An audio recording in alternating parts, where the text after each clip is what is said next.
और इसी बीच बड़ी खबर आपको अरनपुर ब्लास्ट से जुड़ी हुई बता दें। अरनपुर ब्लास्ट के मास्टरमाइंड की तस्वीर सामने आई है और एक्सक्लूसिव तस्वीर आईबीसी 24 के पास है। आईबीसी 24 के पास मास्टरमाइंड की तस्वीर है।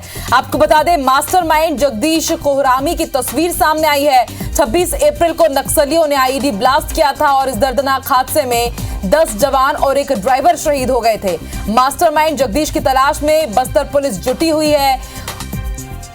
इसके साथ ही जगदीश के साथ 12 नक्सलियों पर एफआईआर दर्ज कर ली गई। इस वक्त की बड़ी खबर और जो तस्वीर आप देख रहे हैं यही मास्टरमाइंड जगदीश है जिसने इतनी बड़ी वारदात को अंजाम दिया।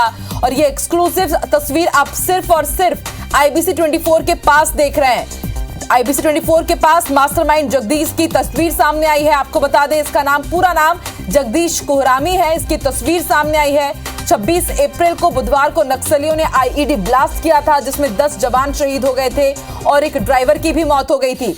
और अब पुलिस, सुरक्षा बल, बस्तर पुलिस मास्टरमाइंड जगदीश की तलाश में जुटी हुई है और इसके साथ ही 10 नक्सलियों के खिलाफ 12 नक्सलियों के खिलाफ एफआईआर दर्ज कर ली गई है।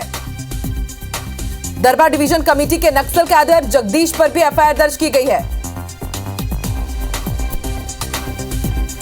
और ज्यादा जानकारी के लिए सीधे रुख कर लेते हैं हमारे सहयोगी राजा राठौर लाइव जुड़ रहे हैं। राजा, किस तरह से हमारे पास ये एक्सक्लूसिव फोटो हाथ लगी है और किस तरह से अब पुलिस आगे कार्रवाई कर रही है बस्तर पुलिस की जल्द से जल्द जगदीश को पकड़ा जा सके।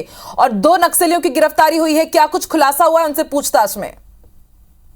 देखिए दोनों गिरफ्तार नक्सली हैं, उनसे पूछताछ चल रही है जिसमें से एक नक्सली घायल भी है। साथ ही बात करें तो इस पूरे घटनाक्रम का जो मास्टरमाइंड है वो कोहरामी जगदीश, जो इससे पहले नक्सलियों की कटे कल्याण एरिया कमेटी का सचिव भी रह चुका है।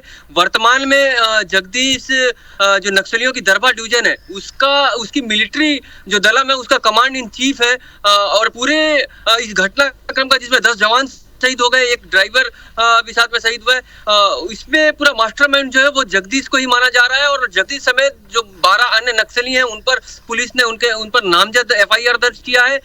साथ ही जो अन्य नक्सलियों के खिलाफ भी एफआईआर दर्ज किया गया है। जो पुलिस है, दंतेवाड़ा पुलिस, खासतौर पर बस्तर पुलिस, वो जो इस पूरे घटनाक्रम में शामिल नक्सली रहे हैं उनकी अब पड़ताल में जुट गई है। किसी भी तरीके से उन नक्सलियों को गिरफ्तार या उनके इलाके में पहुंचने का प्रयास किया जा रहा है। जी राजा, एक सवाल ये भी कि जब इस तरह के हादसे होते हैं तो कई बार नक्सलियों पर पहले भी एफआईआर दर्ज की गई है, नामजद एफआईआर भी हमने देखी है, लेकिन नक्सली पकड़े नहीं जाते हैं क्योंकि उन्हें पकड़ना बेहद मुश्किल होता है। इस बार किस रणनीति के साथ बस्तर पुलिस काम कर रही है? क्योंकि इतनी बड़ी वारदात को अंजाम दिया गया है तो उनका गिरफ्तार करना बहुत ज्यादा जरूरी हो जाता है। देखिए, क्योंकि वो नक्सलियों का एक बड़ा कैडर माना जाता है और नक्सली जो बड़े स्तर के नक्सली नेता होते हैं वो कहीं ना कहीं काफी सुरक्षा व्यवस्था के बीच ग्रामीणों की सुरक्षा में, कई घेरे में सुरक्षा में होते हैं और जब पुलिस उन तक पहुंचती है तो वो उस इलाके को छोड़कर भाग जाया करते हैं। इस बार रणनीति अलग तरीके की बनाई जा रही है ताकि किसी भी तरीके से जो भी इस घटनाक्रम में शामिल नक्सली रहे हैं उन्हें, और इस घटनाक्रम का मास्टरमाइंड जो कोहरामी जगदीश है जो अभी वर्तमान में नक्सलियों के दरबा डिवीजन का मिलिट्री दलम कमांड चीफ है, की जा रही है। जी राजा, इससे पहले भी दरबा डिवीजन कमेटी ने कई बड़ी वारदातों को अंजाम दिया है, लेकिन जो 2 नक्सली जो गिरफ्तार हुए हैं क्या वो भी दरबा कमेटी के ही हैं? क्या इनसे ही पूछताछ के बाद जो 12 नक्सलियों के खिलाफ नामजद एफआईआर दर्ज कराई गई है उन्होंने ही क्या इनके नाम का खुलासा किया है? देखिए, उन दोनों नक्सलियों से अभी पूछताछ जारी है। ऐसा माना जा रहा है कि कई और बड़े खुलासे हो सकते हैं, लिहाजा पुलिस अभी उन दोनों ही नक्सलियों से पूछताछ कर रही है। अभी पुलिस की तरफ से बहुत ज्यादा जानकारियां नहीं दी गई है, लेकिन ऐसा माना जा रहा है कि उन दोनों नक्सलियों से पूछताछ के आधार पर पुलिस कोई बड़ी कार्रवाई नक्सलियों के खिलाफ भी कर सकती है और साथ ही बड़ी गिरफ्तारियां भी हो सकती है, ऐसे संकेत मिल रहे हैं। अभी पूछताछ जारी है दोनों ही नक्सलियों से। खासतौर पर रणनीति अब उन नक्सलियों पर बनाई जा रही है जो अब तक इस पूरे घटनाक्रम में शामिल रहे या इसके जो मास्टरमाइंड रहे, उन्हें किसी भी तरीके से पुलिस उन पर शिकंजा कसने की रणनीति तैयार कर रही है। जी राजा, कई चौंकाने वाले खुलासे भी हुए हैं। कल ही हमने सबसे पहले आईबीसी 24 में एक्सक्लूसिव खबर बताई कि किस तरह से बाल संगम का भी इस्तेमाल किया गया। जो गाड़ियां थी जवानों की उनको रोका जा रहा था, नाका बना करके उनसे पैसे लिए जा रहे थे। क्या इसको लेकर के भी कुछ खुलासा हुआ है कि क्या वाकई बच्चों का इस्तेमाल किया गया था इस ब्लास्ट के करने के पीछे? देखिए, नक्सलियों का जो संगठन होता है वो अलग अलग स्तर पे अलग अलग विंग तैयार किए जाते हैं, जिसमें से बाल संगम भी एक विंग है, जो देखने में कभी पता नहीं लगता कि ये भी नक्सली हो सकते हैं, लेकिन वो नक्सली संगठन का ही एक विंग होते हैं जो उनके लिए लगातार काम करते होते हैं, जिसमें कम उम्र के बच्चे होते हैं।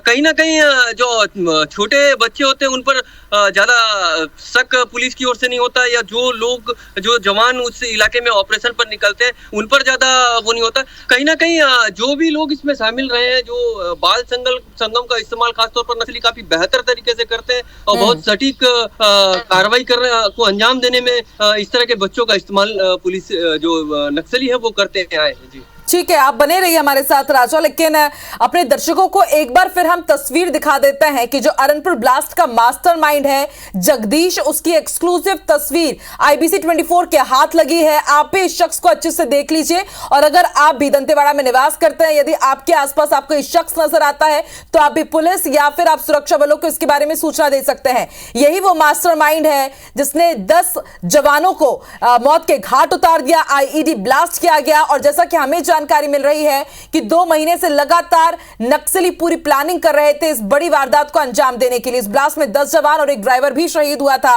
और अब 12 नक्सलियों के खिलाफ नामजद FIR दर्ज कर ली गई है। और भी सहयोगी हमारे साथ जुड़ेंगे, उनसे जानेंगे कि आखिर ये जो मास्टरमाइंड है जगदीश कितना खतरनाक है, इससे पहले इसने किस वारदातों को अंजाम दिया है और किस तरह IBC 24 के पास ये एक्सक्लूसिव तस्वीर पहुंची है, इसकी भी हर एक जानकारी हम आप तक पहुंचाएंगे।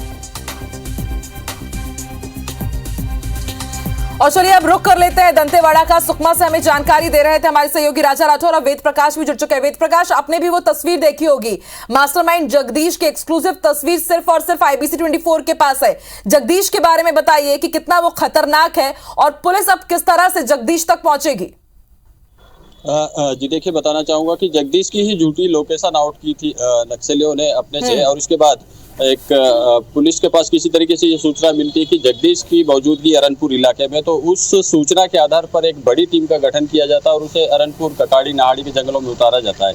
लेकिन वहाँ चूंकि ये झूठी लोकेशन ही आउट की गई थी और एक बड़ी घटना को अंजाम दिया। लेकिन जगदीश के बारे में जो अब तक जानकारियाँ मिल पाई है उसके मुताबिक जगदीश पहले कटेकल्याण एरिया कमेटी का सचिव था, और उस इलाके में जितनी बड़ी घटनाएं होती थी कटे कल्याण इलाका में, उसके पीछे मास्टरमाइंड वही होता था। लेकिन जगदीश की कार्यकुशलता को देखते हुए नक्सलियों ने इसे प्रमोट किया था और दरबा डिवीजन में ले आए थे। तो अब ये बातें सामने आ रही कि ये जो घटना हुई है 26 अप्रैल को, इसमें जगदीश का ही हाथ है, क्योंकि उसी ने ये पूरे प्लान को रचा था और एक बड़ी घटना को अंजाम दिया था। तो एक तरीके से एक दुर्दांत जो नक्सली है उसकी सूची में यदि जगदीश को रखा जाए तो ये गलत भी नहीं होगा। पुलिस सरगर्मी से इसकी तलाश जरूर कर रही है और उसके ऊपर 5 लाख का इनाम बताया जाता है। पुलिस लगातार ये प्रयास करती रही है कि इस इलाके में जो गोंडेरास है, अरनपुर, ककाड़ी, नाहाड़ी, यहाँ पर ही इसकी मौजूदगी देखी जाती है, क्योंकि ये जो इलाका है पहुंचवीर इलाका, यहाँ पहुंचने के लिए सड़क पुल पुलिया जैसी चीज़ें नहीं है। तो नक्सलियों के लिए ऐसे ही इलाके सेफ जोन होते हैं और जगदीश का ठिकाना अक्सर यही होता है। तो पुलिस अब लगातार इस कोशिश में जुटी है कि इस घटना को अंजाम देने में जगदीश का हाथ रहा है, तो किसी भी तरीके से जगदीश को इनकाउंटर में ढेर किया जाए या फिर उसे गिरफ्तार किया जाए। बिल्कुल बेहद जरूरी हो जाता है, क्योंकि जो 10 हमारे जवान शहीद हुए हैं उसकी शहादत का बदला लेने का भी यही वक्त है। देखते हैं कब तक पुलिस इन तक पहुंचती है, आगे क्या कार्रवाई होती है। आप दोनों भी नजर बना के रखिएगा। फिलहाल शुक्रिया पूरी जानकारी हम तक पहुंचाने के लिए।